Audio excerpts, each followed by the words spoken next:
બોલો મનોજભાઈ. પ્લાવ મારવા હતા. આ એક વસ્તુ કહું, બોલો.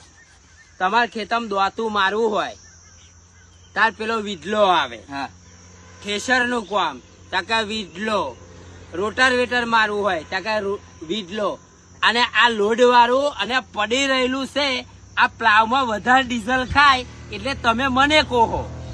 અલ્યા પણ કેવું કે વનથી ઉખડે સારું એટલે. ભલે આ ઉખડે હારું પણ મારે ડીઝલ એમાં વધારે ખાય. અને પેલા પંપલા વાળા તો રોકડા માંગા.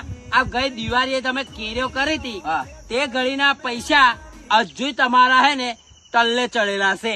આફરા બે ભેગા જ દઈશ ને પણ આ ભેગા ભેગા કરીને 5 વખત પ્લાવના બાકી છે. હાલ દીધા હે ભાઈ. એ તમારે એવું હોય ને હા. તો પેલા વિડલાન ટ્રેક્ટર લઈ આવજો અને મારા પ્લાવ ઘેર પડ્યા જોડી જજો, પણ હું નહીં આવું દોસ્ત. એટલે મારી હાલ ને આવે એટલું ના મેર પડે યાર. તમારા 2-3 વખત ના એ ભલે વરસાદ માથે રહ્યો. એટલે કહ્યું એટલે બીજું કઈ ના ના ના તમે એ પેલા વિડલાન થોડુંક જ કહી છે લે, દેજો. આમ થોડુંક જ. ના એ વિડલાન કહી દેજો ને દોસ્ત, મારે નહીં આવું હો. હા એનું ઉખેડતું નહીં બરોબર એ એટલે. ભલે ના ઉખડતું હો. ચાલો હું પાણી પી લઉં, તમે મળ લેજો જાઓ હો. આવું તો સારું. ના નહીં મેર પડે તમે જાઓ ને યાર. સારું હેડ.